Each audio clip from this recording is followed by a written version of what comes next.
5 seconds to go. Mr. Chairman Sir, Sri Chavan presented the Union Budget for the first time in his political career.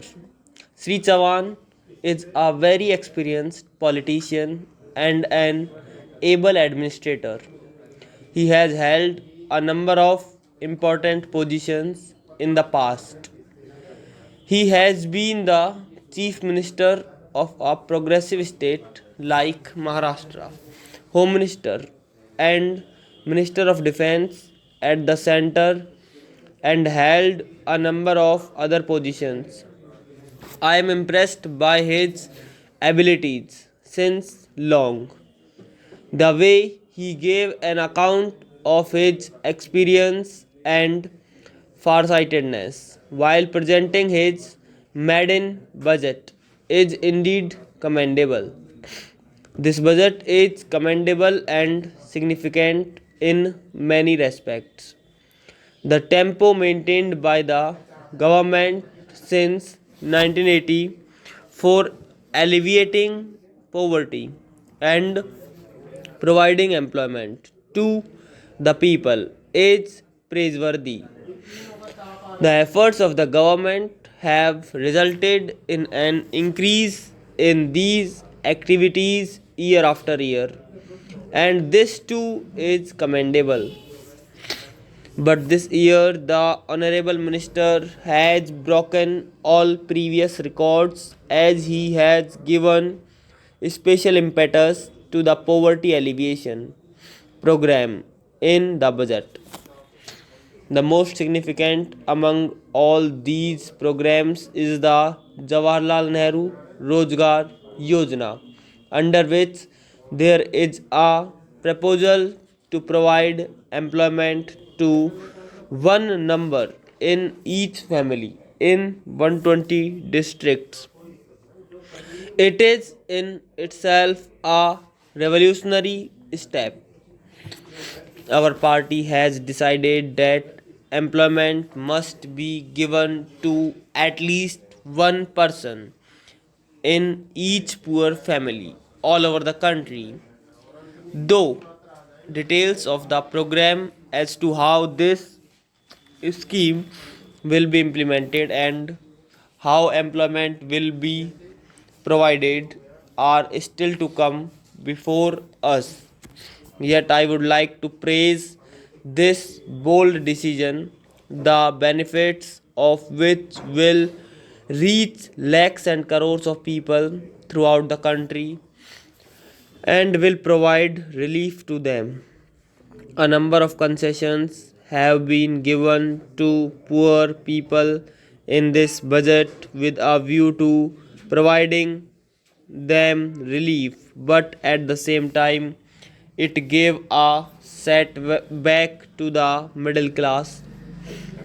So far as I can understand, the budget will in no way affect the rich people. First of all, I would like to draw the attention of the Honorable Minister to poverty alleviation programs because the government is earmarking huge funds for these programs.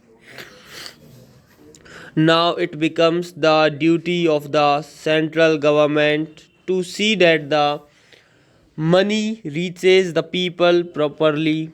It is not today only but for years that the honorable members have been expressing the view that the beneficiaries do not receive the full amount of money that is earmarked for them. There could have been some difference of opinion. Had even 25% of the funds reached the people, but it is an acknowledged fact, and the government, even the Prime Minister, has admitted that the money released from the center under poverty alleviation programs or employment programs does not reach the people. It is all the more distressing that, in spite of the fact that We agree with this view and know everything. So far, no effective step has been taken to ensure that the full amount reaches the people. Only two agencies are involved in this work. The central government allocates the money and the state government implement the programs. It is the central government that knows the extent to which the guidelines issued by them are followed by the state governments. One thing is certain that once the money reaches the district and block level, the central government has no control over it. It is said that monitoring is being done, but how and in what way it is done? So far, I have not seen any representative so that the central government going to the block level and verifying the work done or inquiring from the people and listening to them. The central government has not taken any steps in this regard. The Honorable Prime Minister has also been saying that out of 6 rupees, only 1 rupee reaches the people and the remaining amount is spent on administration. I would like to cite the instance of Uttar Pradesh. In this state, there is a district development officer in each district to look after the development works. Nowadays, all works have come to a standstill. The officers have no work to do. The district rural development agencies, a parallel agency, has its parallel office and parallel staff. But the agencies of the state government are silent. Nobody knows what they are doing except attending to routine administrative work. Most of the state governments do not undertake any development work out of their own resources. Construction of roads in rural areas is the primary work of the state governments. But no state government is utilizing its resources on construction of roads in rural areas. They are undertaking this work with the funds received from the central government. Salaries are being paid and expenditure is being incurred. But the department of the state government is sitting idle with no work. Is it not possible for the concerned department of the state government to undertake this work? It could have been converted into the district rural development agency. What is the need of separate departments, separate bureaucrats, and separate staff? The entire funds are being spent on the maintenance of staff.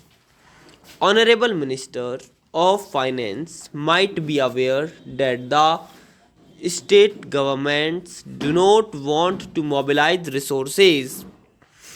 They are not imposing any fresh taxes. We come to know from newspapers and AIR and TV news that such and such state passed a tax free budget. Today, no state is prepared to impose any tax. They want to undertake all the works with the funds received from the center. Every state, whether it is the Congress ruled or non Congress ruled, alleges that the central government is discriminating against it.